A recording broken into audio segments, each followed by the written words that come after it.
Hey, Stacey David here, and this is the Tales of a Gearhead podcast. This podcast is brought to you by Cornwell Tools, the choice of professionals since 1919. That's right, over 100 years building tools and still going strong. If you need tools, check them out. You won't be disappointed. All right, let's get rolling.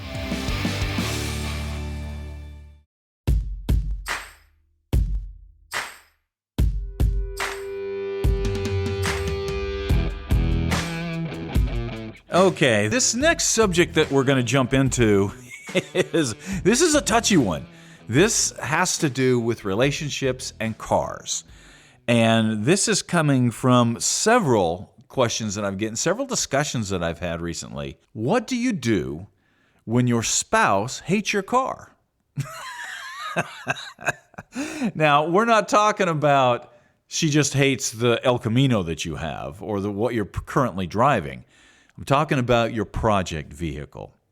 That honestly can be a pretty big problem. And there's a lot of nuances to this particular issue. So we're going to dive into it a little bit because it can be a big thing. Listen, I have seen divorces happen over cars.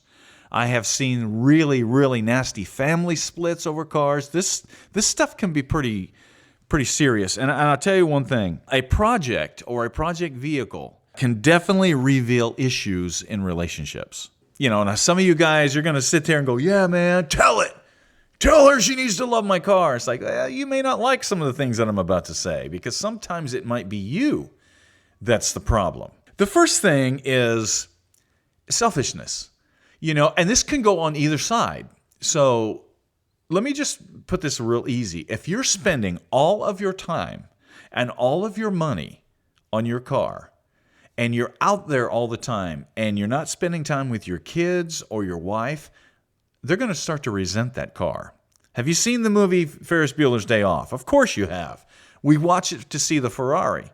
And you know the kid that tears the Ferrari up? Well, that's the reason he did that, because that car meant more to his dad than he did in that kid's eyes. I have seen that exact thing. I get calls all the time of people that are selling things, and it's just dad's old car. It's like, I've always hated this car. It's like, dad, all he did was spend time with that car, and I hate it, so I just want to get rid of it. Or here's his collection. And it's because the person was overly selfish with it.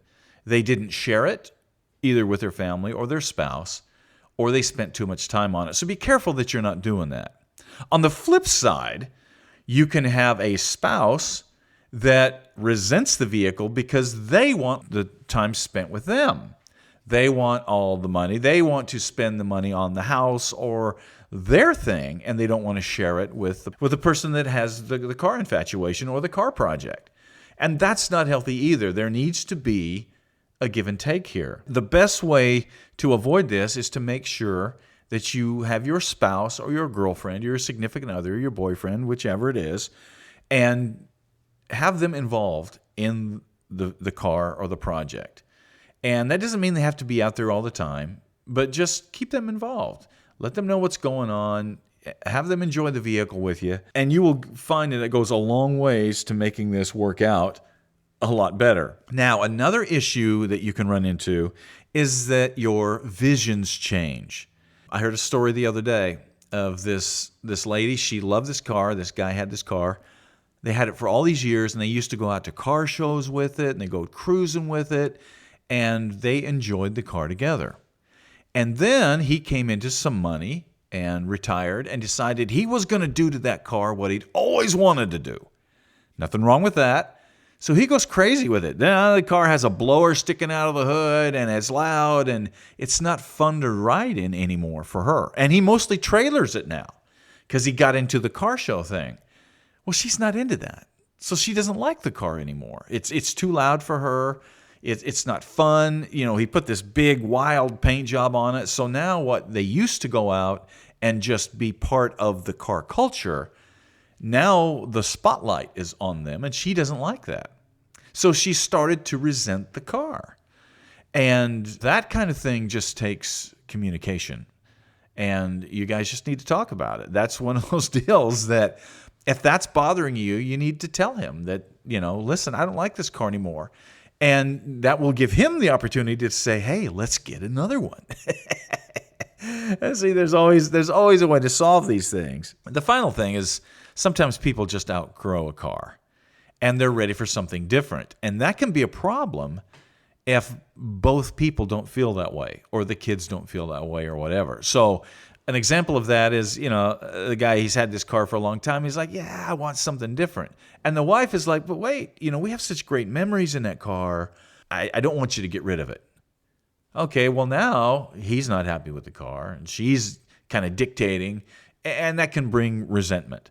And it can work either way. It can, husband, wife, whatever. The big thing here is you just need to make sure that you're communicating about this stuff and you're doing things in moderation, just like with anything. I mean, if you went out and spent all your money golfing every weekend or doing whatever, hunting, whatever, your hobby might be, well, that gets old after a while too. So you need to make sure that you're just, taking care of business. Here's the thing that happened to me a while back. I was out, I was with friends, and they said, oh, you got to go out and check out Johnny's Mustangs. He's got this great thing. So we went out and we drive into Johnny's place, and it looked like a wrecking yard. His house did, his yard. It's just old junk everywhere. Okay, that's, to each their own. So I go in there, and he starts showing me around, and he's got probably 15 Mustang projects. Now, these are like 68 fastbacks and 69 Mach 1s and all these great cars, but they're all complete projects. Not a single one runs. Not a single one is even close to being done. So he's a hoarder. Okay, so then we go to his house, and his house is just, it's almost something that looks like it's like a homeless thing. It needs paint and the yard. I mean, it's just really a mess. And there's his wife, and he comes out with the kids, and very nice, but the kids don't have shoes and stuff. And I'm looking at this going, this is a divorce waiting to happen, because you can only treat your family like that for so long until they're finally like, something, we're out of here. And I'm looking at all those cars, and I'm like, and I told him, I was like, listen, you need to keep one car, decide the one you want, sell everything else, and take that money and paint your house and give her a good home to live in. Guys, you got to be careful with this. Once again, it goes back to making sure that you're taking care of your job, your family, your bank account, taking care of business before the car. Remember, the car is the hobby, not the job, not the life. Hopefully you guys get the idea of what I'm talking about. One question I get a lot when guys are talking about jobs is about Cornwell Tools. We talk about Cornwell a lot, and you see me use their stuff on the show a lot. People are asking, hey, how do I become a dealer? Man, all you have to do is contact Cornwell, tell them you're interested in becoming a dealer, and you'll be on your way. And it is a great company to work for, and they've been around a long time. You've seen the tools, you've seen the way they operate. They're definitely worth checking out. So if you're sitting there and kind of wondering where your life is going to go and maybe looking for a new career, you may want to look into becoming a Cornwell tool dealer.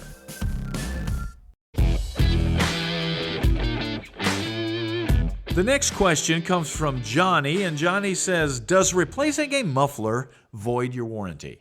And man, that's a really good question, because I tell you what, a lot of the dealerships will tell you that if you do anything to your vehicle, it'll void your warranty. For the longest time, that has been their big thing to strike fear in the heart of a do-it-yourselfer. Oh, void your warranty. I've had people come up to me and say, I was told that it voided my warranty when I put a different stereo in my car. And that's just basically a dealership bullying you.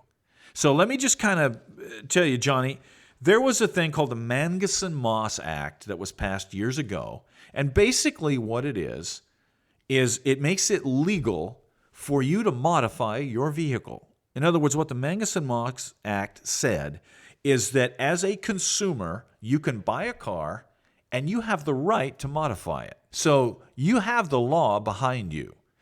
Now, here's where it gets dicey. A manufacturer, they have the law behind them in setting up a warranty. So when you buy a vehicle, they say, okay, here's what the warranty consists of. You have the overall warranty, and then you have like a powertrain warranty or an engine warranty. So you have little warranties within a big one. And within that warranty, if they write it in there that you can't do certain things, then when you sign that contract, you're signing that. So that's where they can kind of hold you to certain things. However, most manufacturers don't do that. When they say you have a warranty on your powertrain or your suspension, that means you got a warranty on it. This is where you kind of run into some gray area. When you put a different aftermarket part on, a lot of times a dealership will say, that's not our part. So we will not warrant that part. And that's right. So you're talking about an exhaust system, so like from Flowmaster. It comes with its own warranty. So that means if that Flowmaster muffler goes bad, you take it and you deal with Flowmaster about that muffler. You can't take it back to the dealership. That's pretty obvious. What it doesn't say is that the rest of the car or the rest of the exhaust system is voided in the warranty. And sometimes that's what a dealership will try to do. They'll look underneath and go, oh, you put on a Flowmaster muffler, so your whole warranty is voided. That's not how it is. And you can find them on that. Long story short here, it will not void your warranty to put on a muffler or to change out a muffler or even to change the suspension or add things to your vehicle. But you have to know that people start to split hairs. For example, if you put a supercharger on your engine and you go out and you race that car and you blow that engine up, should that engine be covered by the warranty? I'm waiting. That's a difficult one. It shouldn't be, because you did stuff to that engine which it was not designed to do. If you took it back to a dealership and you told them that, they would be within their rights to say, listen, we can't warrant that. That engine was not built to have that done to it or to be raced like that and to be driven in that kind of way. So you have to understand that sometimes what you do to a vehicle can void parts of your warranty. Now, going back to that exact point, say you take the vehicle out, you blow it up, blow the engine up, put a supercharger on it, and you raced it, and you blow the engine up, no problem. Okay, so then you go in for brake service, and they say, sorry, the whole warranty is voided because you put a supercharger on. It didn't void your brakes, and it didn't void the rest of the warranty on the vehicle that has to do with what they did. And once again, you can go and take them to task on that. So it should be pretty obvious here, what I'm saying. Say if it's a Ford vehicle, anything that is Ford's and is under Ford's warranty, they still need to honor. Anything that you have modified needs to fall into the warranty of the parts that you put on. And anything that you tear up due to those modifications, that gets into that gray area where you might end up in court. And I don't want to make dealerships out to be the enemy here. Sometimes they can be a real pain in the butt dealing with this. And most of the time they will try to bully you because they just want you to go away. And they really don't want to pay the warranty. You got to keep in mind, they are looking for any excuse to not honor your warranty to the point of being ridiculous. But I have found as soon as you stand up to them, it's like, okay, listen, I'm going to get a lawyer and we're going to go to small claims court on this.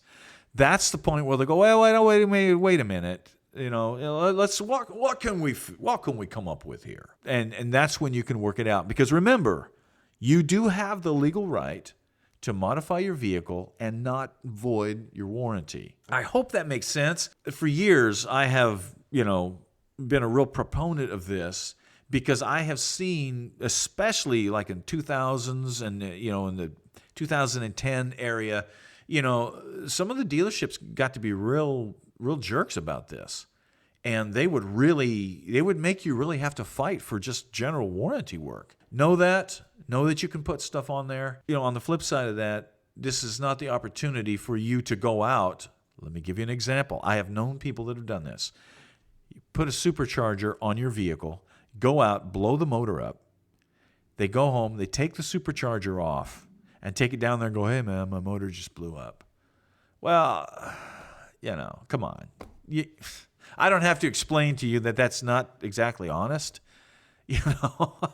But on the flip side, like I said before, that doesn't mean that the rest of the drivetrain is voided, just what you did to the motor. So hopefully that answers your question. As far as a muffler, you're good to go. But don't let the dealership try to tell you, hey, you put a muffler on, so get that car out of here. Nothing is under warranty. That's not true. All right, I've got a question here from Mac. And Mac says, hey, Stacey, I've got an 06 Sonata with an engine knock.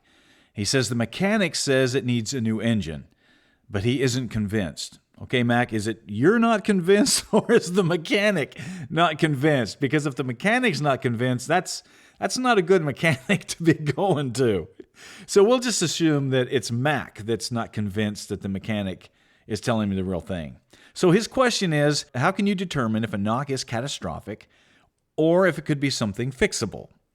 And that's kind of how he leaves the question. Well, if it's got an engine knock and you've been to a mechanic and the mechanic has any kind of reputation at all, chances are you need a new engine. You got some problems, and if you get in there, it's probably better just to replace the engine. Now, my question to you is, if you're going to replace the engine, you don't say what's in this thing, but I assume it's not too exciting. So why don't you swap an LS into that thing? It's perfect time to do it. There's a lot of things out there to do it, a lot of products out there to help you. And if you're going to have to replace an engine, you might as well put something in that's a little more fun. Once he's looked at it, you just have to kind of trust what the mechanic has said. But if he doesn't seem like he knows what he's talking about, I'd take it to somebody else and see if there's something cheap to fix. But if you do have to put an engine in it, I would suggest you think about a V8 swap. That sure would be awesome.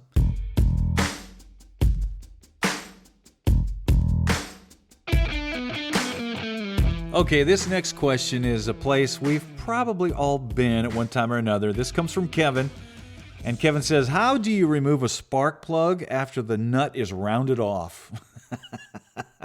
Now, Kevin doesn't tell me how this thing got rounded off, but he does say that there's rust around the plug. He may have used the wrong size socket, and then maybe he got in there with some vice grips and really rounded it off. Now, Kevin, you're not telling me if it's a spark plug that's down in a hole that's hard to get to, or if it's something that you can get a vice grip on or whatever, but it is a bit of a problem now, and what you don't want to do is break that thing off. So the first thing I would suggest is get yourself some really good rust-penetrating lube. And I use this stuff called Croil. It's the best stuff I've ever seen. After years of using Croil, it is the best thing for breaking rust loose. Now, I know there's a lot of tricks, with candle wax and all these things, and those work, but not better than Croil that I've found. There's a socket that I've got that has little spring-loaded little metal rods inside of it that slips down over the top of anything, and it will create its own socket, its own nut. And it is for gripping things that are rounded off. There's also a new socket that I just saw that tightens as you crank to the left. It will grip tighter, almost like an oil filter wrench. And it is for getting things off. So there are tools out there that will help you grip that rounded off nut. You just have to get those and work with it. Most of those tools you will not find at your Home Depot or whatever. You're going to have to find those on a truck, like a Cornwell or a Mac or something like that. You just have to hunt those tools down, or actually go online, check for some tools for rounded off nuts. Go there, find the right tools, and try to get it. And you just got to work with it.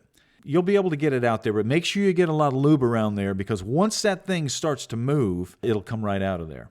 Make sure you're just being careful you don't break it off. I've literally had situations where I've broken things off, and you try to drill them out, and then you don't want to drill onto a head, and you literally have to pull the heads off and take them out and work them.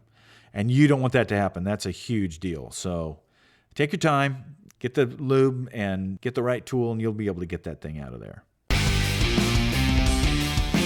All right, that wraps it up for us today. Get out there and work on something. Spend some time turning some wrenches. And if you need some wrenches, make sure you check out Cornwell. They got all kinds of stuff to make your life easier in the shop.